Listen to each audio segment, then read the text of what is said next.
This is All India Radio, Thrissur. In our English program this evening, we bring you a talk titled Sri Aurobindo, the Visionary Poet. The talker is A. Jai Prakash, lecturer in English.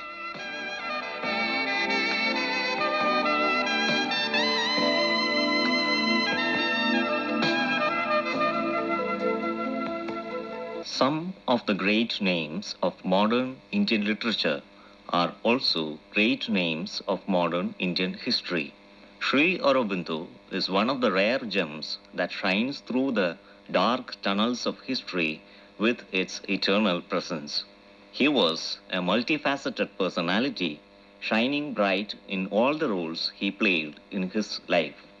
He was a genial student, a brilliant teacher, a mystic poet, a prolific writer, a staunch nationalist, a path-breaking literary critic, a convincing philosopher, and a committed saint of the ultimate. Sri Aurobindo has now become a name to conjure with, being a spiritual guide to thousands around the globe. Though Sri Aurobindo is better known to the world as a philosopher, mystic seer, and a saint of the ultimate, to realize the multifarious nature of his personality, one has to read his writings running into 35 volumes which deal with subjects as diverse as politics, culture, religion, philosophy, literary criticism, and creative writing. Aurobindo Ghosh was born in Calcutta on the 15th of August 1872 and was educated at the University of Cambridge. In 1890, he also passed the open competition for the Indian Civil Service, but at the end of 2 years of probation, did not present himself at the writing examination and was disqualified for the service. The young Aurobindo landed India in February 1893 and entered the Baroda State Service. He began working in the Revenue Department and also did secretarial work for the Maharaja of Baroda. But he soon lost interest in the bureaucratic drudgery, which did not offer any scope for creativity. He served as professor of English at the Baroda College and later rose to the position of vice principal of the college. This new job offered him enough opportunity for bringing out his latent creative talents. He proved himself a wonderful poet even at this early part of his life. His sojourn at Baroda College was the time when he made up for all that he had missed of Indian culture during his life in England. He delved deep into Indian culture and heritage, learned many Indian languages, and became proficient in Sanskrit and his own mother tongue, Bengali. In 1907, Aurobindo was arrested for his allegedly seditious writings in the Bande Mataram and was later released on bail. Following this incident, he resigned his post of the principal of the Bengal National College. The prosecution, having no sufficient evidence against him, acquitted him a month later. In 1908, Aurobindo was again arrested under the Alipur bomb case and he had to undergo prison life as an under trial prisoner for 1 year until he was released in 1909. While in prison, Sri Aurobindo underwent a spiritual experience. In 1910, in answer to an inner call, Sri Aurobindo withdrew from the political field and sailed for Pondicherry to devote himself entirely to his evolving spiritual mission. He knew that India's freedom was certain. But now he had to work for an inner awakening and a change of consciousness in India and the world, without which there could be no lasting progress and no solution to the pressing and formidable problems which beset mankind. Sri Aurobindo was born in an age when European colonialism had attained its highest watermark in the history of human civilization. At a time when even the Indian National Congress was satisfied with the petty concessions accorded to the Indian natives by the colonial regime, Sri Aurobindo raised the movement for Swaraj, or national self-governance. Sri Aurobindo first rose to national prominence as a writer for his editorials and articles in Bande Mataram, a Calcutta daily he edited between 1906 and 1908. A large number of other political and cultural pieces appeared in two Calcutta weeklies in 1909 and 1910, the year in which Sri Aurobindo retired from active politics in order to devote himself exclusively to the practice of yoga. When India attained independence, Sri Aurobindo had already reached the summit of his spiritual journey.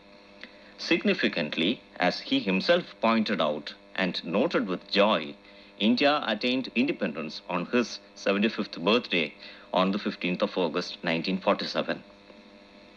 In a message broadcast through the All India Radio on the 15th of August 1947, Sri Aurobindo told, August 15th is my own birthday, and it is naturally gratifying to me that it should have assumed this vast significance. I take this coincidence not as a fortuitous accident, but as the sanction and seal of the divine force that guides my steps on the work with which I began life, the beginning of its fruition. The major writings of Sri Aurobindo comprise, in poetry, his epic poem Savitri and the collected poems, and in prose, in a number of highly acclaimed books such as The Life Divine, Synthesis of Yoga, Secret of the Veda, Essays on the Gita, The Human Cycle, The Ideal of Human Unity, The Future Poetry, and several volumes of his letters. Savitri, a legend and a symbol, is Sri Aurobindo's epic poem of 12 books about an individual who overcomes the ignorance, suffering, and death in the world through her spiritual quest, setting the stage for the emergence of a new divine life on earth. The tale of Satyavan and Savitri is recited in the Mahabharata as a story of conjugal love conquering death. This legend is but, as shown by many features of the human tale, one of the many symbolic myths of the Vedic cycle. Satyavan is the soul carrying the divine truth of being within itself, but descended into the grip of death and ignorance. Savitri is the divine word, daughter of the sun, goddess of the supreme truth, who comes down and is born to save.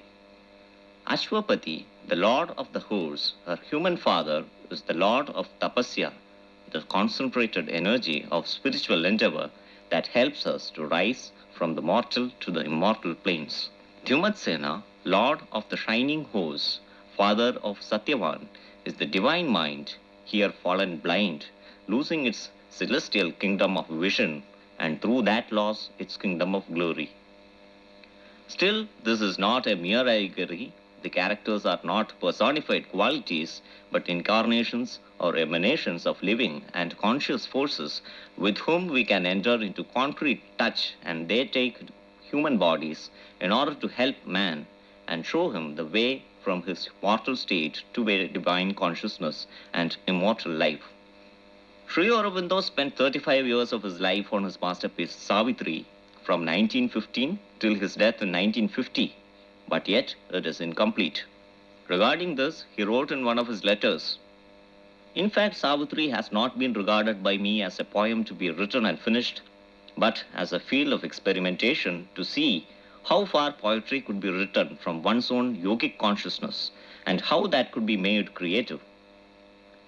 In Sri Aurobindo's theory of poetry, written under the title The Future Poetry, we can see the importance he attached to art and culture for the significance it has for the spiritual evolution of mankind. Sri Aurobindo considered poetry to be the highest expression of the inner life, and which at the moment of delivering the inner truth is a mantra that elevates the human mind into the divine realm. He believed that a new, deep, and intuitive poetry could be a powerful aid to the change of consciousness and the life required to achieve the spiritual destiny of mankind. Consistent with his spiritual vision and the coherence of the many-sidedness of his work, Sri Aurobindo's ideal of poetry is the mantra, an outflow and direct expression of the divine reality. He suggests that true poetry is a creation of neither the intelligence nor the imagination, but rather it is a creation of the soul. At the same time, the true recipient and the true target of poetry is neither the intelligence, the emotions, nor the vital nature, but rather again, it is the soul of the listener. The intelligence Imagination, emotions, and vital nature are instruments of the soul and thus may shape or color the poetry. Unlike philosophy or psychology, poetry could reveal the beauty of the spirit. In Sri Aurobindo's own poetry, particularly in his epic poem Savitri, we find the fullest and most powerful statement of his spiritual thought and vision.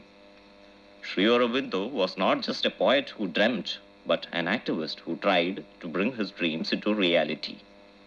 This energy, vigor, and enthusiasm pervades the works of Sri Aurobindo, who appropriated many qualities from the English culture along with the English language while abrogating Western thought processes and notions of existence.